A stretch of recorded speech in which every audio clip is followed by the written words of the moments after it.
Welcome back to Fox 43 AM Live. Join us now is Laura Vaughn with Vaughn Pediatric Dentistry. Good morning. Good morning. It's so great to be here. Oh, it's great to have you on the show today, especially we were chatting a little bit beforehand. Having a 7-month-old now, being a parent, I got to start thinking about kids' teeth. You are in the thick of it. Yes, I am in the thick of it. So let's get into you a little bit. How long have you been in dentistry? Dentistry has been long enough that I don't want to answer that question. So probably, better part of 2 decades. 20 years ago, I was in dental school. Impressive. So, what made you get in? I'm always wondering what makes you like, I want to get into dentistry. Teeth is my life. I don't have a really great answer to that question. I kind of just fell into it. So yeah, and it's worked out great for me. It tends to suit my personality. That's fantastic. Yeah. So okay, pediatric dentistry. What exactly is the difference between that and just a regular, I guess, dentist? What ages are you working with? All sorts of questions there. Yeah. So, I mean, we see kids from 0 to 18. I've seen like little tiny 2-week-olds all the way up until they, technically an adult. But technically an adult. But once they start to get those permanent teeth in there, if they have a lot of permanent teeth problems, we'll kind of graduate them onto their general dentist to help deal with some of those problems. But is it more pressure or less pressure working on baby teeth? I feel like, if something goes wrong, it's going to fall out at some point. It depends. There's a very nuanced question that they're not just little teeth. They behave differently. They're designed to fall out eventually. So you want to try and keep them in there as long as you can, so that they help protect the permanent teeth. We really want to set kids up to have a really good set of permanent teeth. That's my whole goal. Okay. Yep. I like that line of thinking. Yep. So I know no one wants to go to the dentist.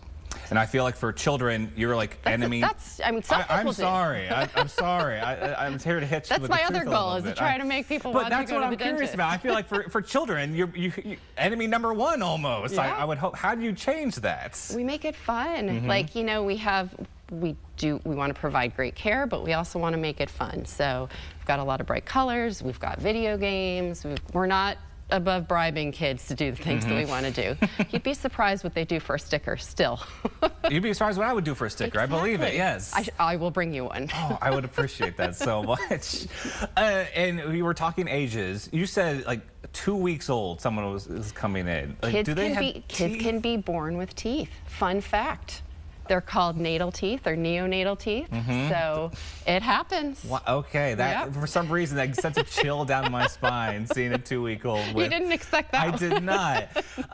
So for children that haven't been born with teeth, when should parents start, kind of be scheduling their child for a checkup? I mean, 6 months is typically when you would expect to see teeth start to come in. So, I mean, how many teeth does Augie have? He hasn't had any break out yet. Well, you also don't have to panic about that. The latest I've seen has been my niece at about 18 months. So, wow.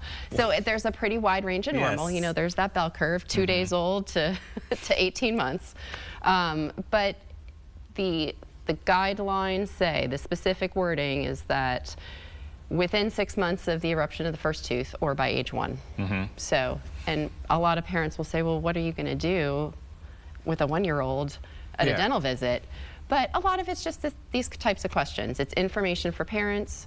Most of the stuff at this age happens at home, so we want to make sure your home care is going okay, and we'll answer questions about toothpaste and how do I get them to brush their teeth, and when do we come in the dentist, and also get them familiar with being in that kind of environment. Okay, yeah. I was curious, what seems to be like parents' biggest concerns when they come to you? Are they worried about?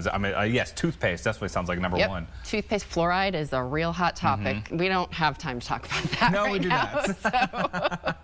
But we'll get questions about fluoride. We'll get questions about, how, just like what I said, how do we get them to be good dental patients, and how do we get them to brush their teeth and have no cavities? So. Okay, yeah, that's the number 1 goal. I've had a lot of cavities back in the day. Yes, pacifiers. Pacifiers, another one. I know with we were talking about teething. Again, I'm kind of dreading the teething phase.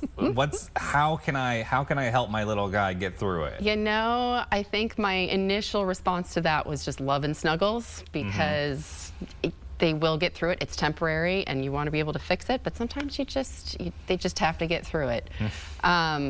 Teething necklaces are a big question. We typically tend to not recommend they can be strangulation, choking hazards. So Oragel is another question that we'll get that can provide temporary relief, but they can, you can overdo it on the Oragel, and you don't want to do that.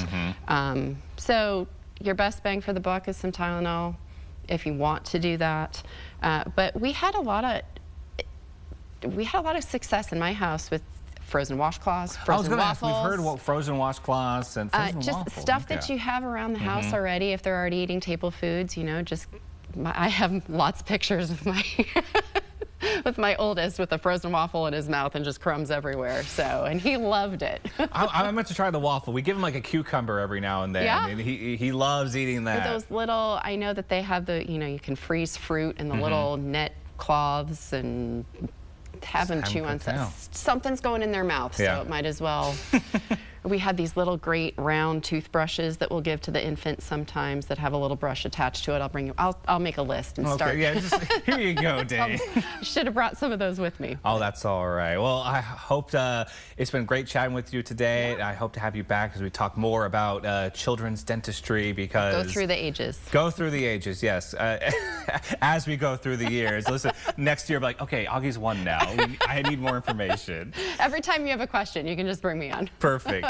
Well, Laura, thank you so much for joining us this morning. Thanks for having me. And everyone, to learn more about Vaughn Pediatric Dentistry, you can visit biglittlesmiles.com.